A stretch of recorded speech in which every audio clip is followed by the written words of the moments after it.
Hey, it's another installment or segment of Skip's Sauntering Snippets. It's been a little bit, more than what I had planned on, but haven't been able to do much recording with other people in the truck.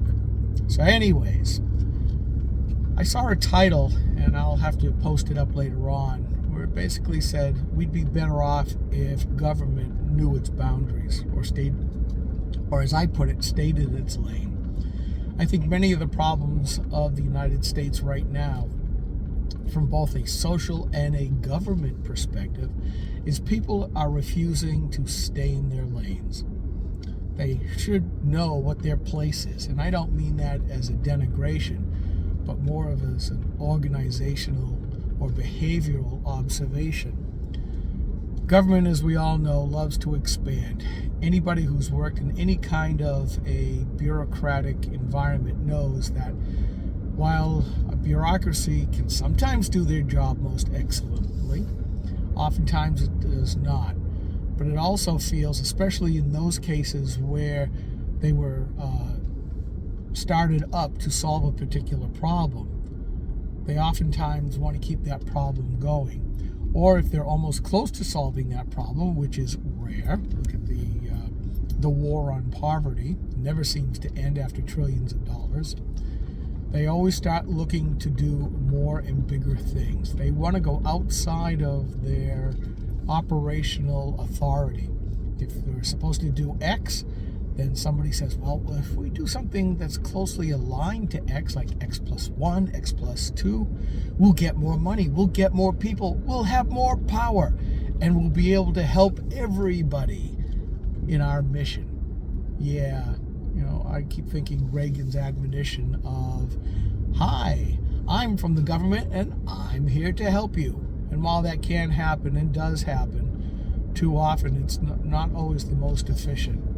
And there are always those that are looking to use that for self-gratification.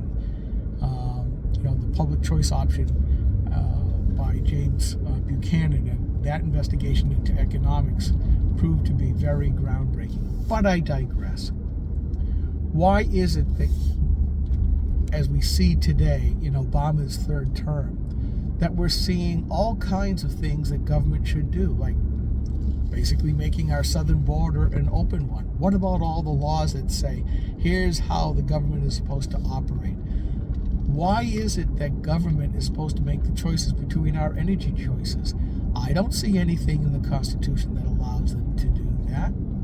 In fact, I see a lot of things that they're not supposed to do. Even with the Administrative Act that was passed in the 40s, we see the Biden administration not even following its own procedures. They won't stay in their lane.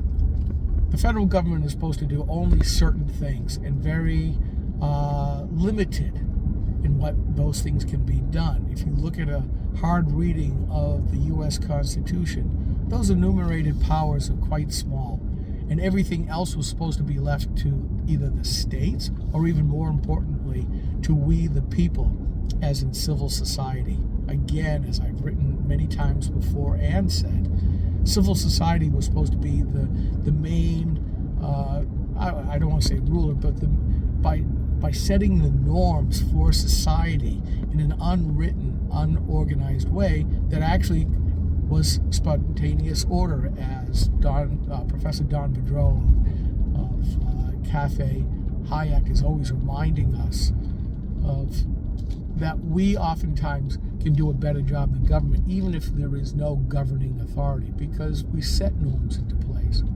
But even that society, we see the cancel culture, we see the tearing apart politically, we see people not even valuing life at any point.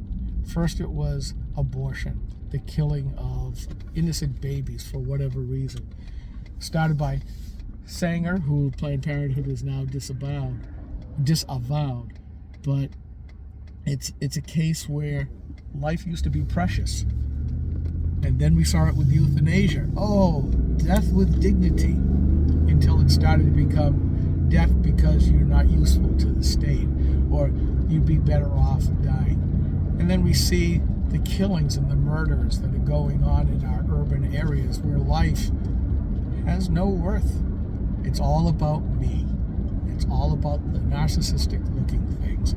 Even here locally with the Gunstock Area Commission, with Gary Kaidash and Rusty McClare and others saying, let's make something of the Gunstock ski area that it isn't. Let's make it a destination when it's really just a little hill. You know, it doesn't need a hotel. There's plenty of hotels here in the Lakes region. It doesn't need this. It doesn't need that. But it's always pushing the boundaries to be something and do something that they're not. At least now with the Gunstock Area Commission, he's getting pushback. Unfortunately, we don't see enough of the pushback by we, the people, through our elected representatives. The state here is having a problem. Parents used to have a role in the say of how their children were supposed to be raised. The Constitution's ruled that several times. But now Governor Sununu has vetoed the Parental Bill of Rights that was needed because school boards were not staying in their lanes. They decided, along with the teachers' unions and other staff members, that they own the children. I know, broken record time, but I can't help it because it never seems to stop. Those get into government feel that they are rulers and not just those that are supposed to govern. They decide, especially bureaucrats, that they can do more and should do more, regardless of what the law is. Fellow Grokster Anne Marie sent around a little thought of the Missouri school boards saying we're going to do this even though the law has forbidden us to do it because we know better than the law. I'll have to post that up.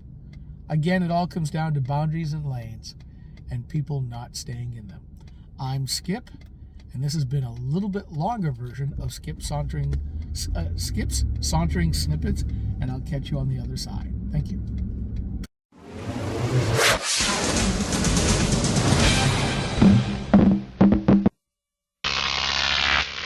Grok TV.